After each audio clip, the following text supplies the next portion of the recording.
नमस्कार मंडळी, श्री स्वामी समर्थ. आजच्या व्हिडिओमध्ये मनापासून स्वागत. आजचा व्हिडिओ खरंच खूप महत्त्वाचा आणि जबरदस्त होणार आहे. व्हिडिओ कुठेही स्किप करू नका. व्हिडिओ पूर्ण पहा म्हणजे तुमच्या लक्षात येतील काही गोष्टी. सध्या पवित्र असा मार्गशीर्ष महिना सुरू आहे आणि 7 डिसेंबरला या महिन्यातील संकष्टी चतुर्थी आली आहे. मार्गशीर्ष महिन्यात कृष्ण पक्षातील चतुर्थी तिथीला संकष्टी चतुर्थी अखुरा संकष्टी चतुर्थी म्हणून ओळखली जाते आणि ही चतुर्थी अतिशय शुभ आणि फलदायी मानली जाते. या दिवशी श्री गणेशाची आराधना केल्याने व्यवसायात आणि करिअरमध्ये प्रगती होते आणि जर तुमच्या आयुष्यामध्ये काही अडचणी किंवा समस्या सतत येत असतील तर या विशिष्ट दिवशी केलेली पूजा तुमच्यासाठी अत्यंत कल्याणकारी ठरते. चतुर्थीच्या दिवशी गणेशाची पूजा केल्याने जीवनातील संकट, दुःख, अडथळे आणि विघ्न दूर होतात. कारण श्री गणेशाला संकट तारणारा म्हणून ओळखलं जातं. त्यांच्या कृपेने घरामध्ये सुख, शांती, समृद्धी आणि धनलाभ वाढतो. व्यवसायामध्ये नवीन संधी मिळतात आणि मनातील इच्छा, मनोकामना पूर्ण होण्यास मार्ग खुला होतो. संकष्टी चतुर्थीच्या दिवशी पृथ्वीवर गणेश तत्व विशेष प्रमाणावर जागृत असतं. म्हणून या दिवशी व्रत, पूजा, वास्तुशास्त्राविषयी उपाय अत्यंत प्रभावी मानले जातात. आजच्या व्हिडिओमध्ये मी तुम्हाला एक अतिशय सोपा आणि अतिशय प्रभावी असा उपाय सांगणार आहे. रविवार 7 डिसेंबर वर्षातील शेवटची संकष्टी चतुर्थी आहे. या दिवशी तुम्ही उपवास नाही केला तरीही चालेल, पण प्रत्येक आईने आपल्या मुलांच्या कल्याणासाठी एका ठिकाणी दिवा नक्की लावायचा आहे. हा दिवा लावल्याने मुलांच्या जीवनातील दोष, संकट, अडथळे, विघ्न दूर होतात आणि त्यांना अभ्यासात, नोकरीत आणि व्यवसायात उत्तम यश असं मिळत असतं. तर त्यांच्या प्रत्येक इच्छेला गती मिळते आणि त्यांचे मार्ग अधिक सुखकर होतात असंही मानलं जातं. तर हा दिवा नेमका कुठे लावायचा, त्या कोणत्या वेळी लावायचा आणि हा उपाय कसा करायचा याची संपूर्ण माहिती मी आजच्या व्हिडिओमध्ये तुम्हाला सांगणार आहे. त्यामुळे व्हिडिओला कुठेही स्किप न करता शेवटपर्यंत व्हिडिओ नक्की पहा. तर पुन्हा मंडळी, गणपती बाप्पा हे आपल्या सर्वांचेच लाडके दैवत आहे. बुद्धीचा दाता, सुखकर्ता, विघ्नहर्ता आणि संकटमोचन म्हणून ओळखले जातात आणि त्यांच्या आराधनेसाठी कठीण नियम आणि अवघड विधी पाळण्याची अजिबात गरज नाही आहे. कारण गणेश हे इच्छापूर्ती देवता मानले जातात आणि जो कोणी भक्त भावनेने त्यांच्या पूजेसमोर उभा राहतो किंवा एखाद्या उपाय श्रद्धेने करतो त्या व्यक्तीवर गणपती बाप्पा अतिशय लवकर प्रसन्न होतात आणि त्यांची इच्छा, मनोकामना पूर्ण करतात. गणपती बाप्पा हे विद्या आणि बुद्धी आणि हुशारीचे देवता मानले जातात आणि म्हणूनच या संकष्टी चतुर्थीच्या दिवशी विशेषतः मुलांच्या कल्याणासाठी हा उपाय करायची परंपरा आहे, जेणेकरून त्यांच्या जीवनात चांगली गोष्टीची भर पडावी. आणि मी आता तुम्हाला हे उपाय सांगणार आहे, तर तो प्रत्येक आईने, वडिलांनी आपल्या मुलांच्या प्रगतीसाठी करायचा आहे. इतका प्रभाव मानला जातो की मुलांच्या आयुष्यातील अडचणी दूर होऊन त्यांचं भविष्य सोन्यासारखं उजळतं. हा उपाय रविवारी करायचा आहे आणि रविवारी संकष्टी चतुर्थीच्या संध्याकाळी तुम्हाला हा उपाय करायचा आहे. तर तुम्ही हा उपाय 6 वाजल्यापासून ते रात्री 12 वाजेपर्यंत कधीही करू शकतात. पण जर शक्य असेल तर सायंकाळी 6 वाजल्यापासून ते रात्री 10 पर्यंत दिवा लावणं हा अधिक शुभ मानलं जातं, कारण त्याच्या वेळेला चतुर्थीची तिथी सुरू होते. हा उपाय तुम्ही तुमच्या घरातील अगदी लहान मुलांपासून ते मोठ्या मुलांपर्यंत, मुलींपर्यंत, दोघांपर्यंत सुद्धा करू शकतात. जर तुमच्या घरातील लहान मुलं सतत हट्टीपणा करत असतील, सांगितलेले ऐकत नसतील, सतत रडत असतील, झोप लागत असेल, वारंवार आजारी पडत असतील किंवा जेवणातील खूप हट्टीपणा करत असतील, तर अशा वेळी हा उपाय त्यांचा होणारा नजरदोष, अस्वस्थता आणि किरकिरी दूर करण्यासाठी खूप प्रभावी मानला जातो. आणि जर तुमची मुलं मोठी असतील, शिक्षण घेत असतील, पण कितीही अभ्यास करूनही त्यांच्या काही गोष्टी लक्षात राहत नसतील, परीक्षेत त्यांना विसर पडत असेल, तर मन अभ्यासामध्ये लागत नसेल, एकाग्रता कमी झालेली असेल किंवा काही काळापूर्वी तुमची मुलं खूप हुशार असतील आणि अचानकपणे अभ्यासामध्ये मागे पडत असतील, तर अशा वेळी हा उपाय अतिशय महत्त्वाचा ठरतो. तर काही मुलांना शिकून सुद्धा मनासारखी नोकरी मिळत नाही, तर काहींच्या बाबतीत योग्य योग जुळून येत नाहीत आणि काही मुलं बाहेरगावी शिकत असल्यामुळे आईवडिलांना त्यांच्या सुरक्षिततेची जबाबदारी, त्यांच्याबरोबर प्रगतीची आणि यशाची चिंता असते.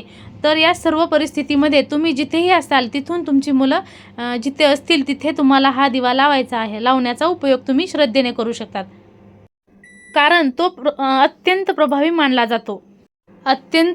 मानला जातो आणि मुलांच्या आयुष्यातील संकट, अडचणी, अडथळे दूर करण्याची क्षमता यामध्ये आहे. जर तुम्हाला हा उपाय कोणत्याही वेळेत करायचा आहे, करायचा हे आता तुम्हाला स्पष्ट समजतच असेल. आता हा उपाय करण्यासाठी आपल्याला गणपती बाप्पांच्या मूर्तीवर तुम्हाला स्वच्छ पाण्याने किंवा पंचामृताने किंवा कच्च्या दुधाने अभिषेक करायचा आहे. आणि अभिषेक करत असताना तुम्हाला गणपती अथर्व शीर्षाचा पठण करायचा आहे. किंवा तुम्ही ओम गणपते नमः अशा मंत्राचा जप देखील तुम्ही या ठिकाणी करू शकतात.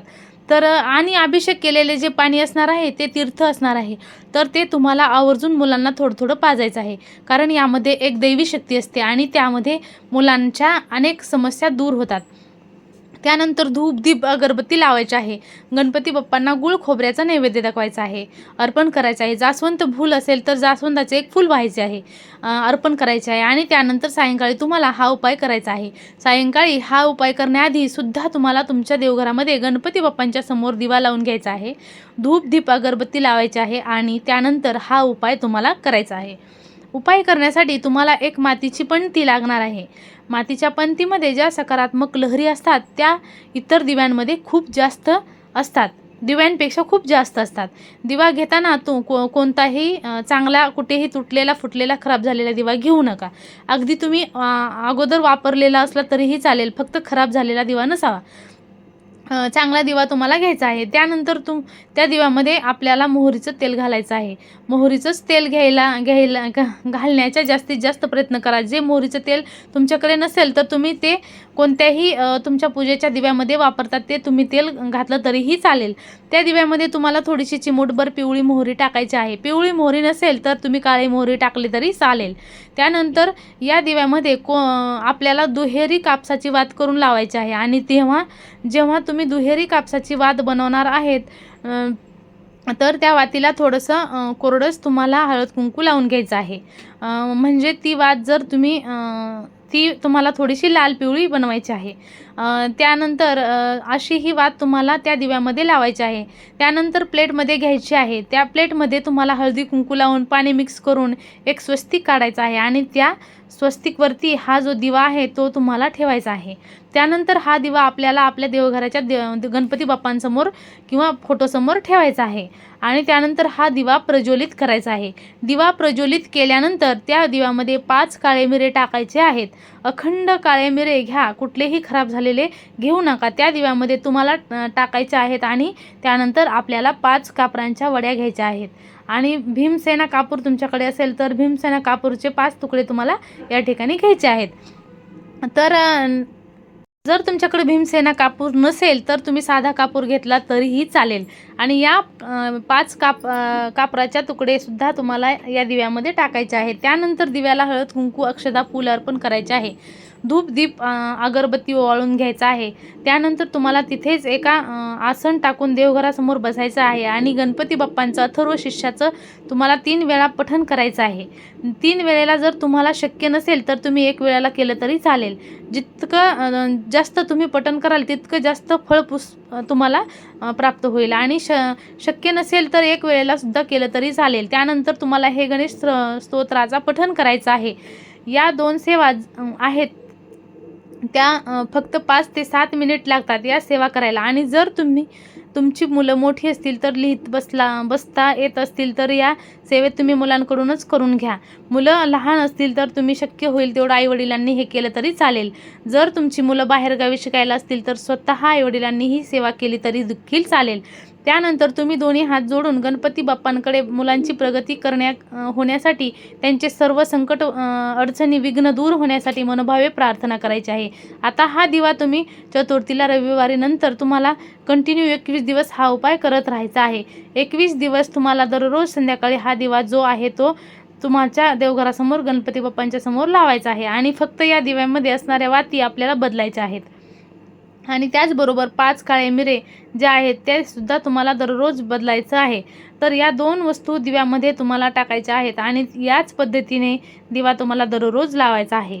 तर दररोज तुम्ही या वाती आणि काळे मिरे बदलणार आहेत तर ते तुम्हाला एका डब्यात मध्ये साठवून ठेवायचे आहे. आणि 21 दिवस तुमचे पूर्ण झाले की 22व्या दिवशी तुम्हाला या सर्व वस्तू दिव्यामध्ये घ्यायच्या आहेत. आणि आपण ज्या बदललेल्या कापसाच्या वाती आणि काळी मिरी आहेत त्या तुमच्यासोबत तुम्हाला 5 ते 6 कापराच्या वड्या ठेवायच्या आहेत. आणि तुम्हाला त्या प्रज्वलित करून घ्यायच्या आहेत, जाळून टाकायच्या आहेत. कापूर वड्या तुम्हाला बदलण्याची गरज नाही, कारण कापूर वड्या या विरघळून जातात. हा उपाय जर तुम्ही 21 दिवस केला तर नक्कीच त्याचा अनुभव तुम्हाला आल्याशिवाय राहणार नाही.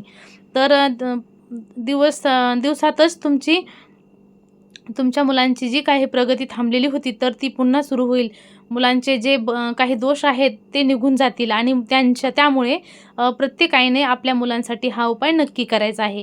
जर तुम्हाला हा उपाय करताना मध्ये सूतक काळ आला किंवा मासिक दरम्यान हा उपाय तुम्ही 4 ते 5 दिवस करणं नाही झालं तरीही तेवढे दिवस तुम्हाला स्किप करायचं आहे. तेवढे म्हणजे जेवढे दिवस पुढे राहिले आहेत तेवढं सोडायचे आहे आणि पुढे कंटिन्यू तुम्हाला हा उपाय करायचा आहे. म्हणजे 5 दिवस तुम्ही हा उपाय केला आणि 6व्या दिवशी जर तुम्हाला काहीतरी अडचण आली, जेवढे दिवस तुम्हाला सोडायचा आहे आणि पुन्हा 6व्या दिवशी पासून तुम्हाला हा उपाय सुरू करायचा आहे.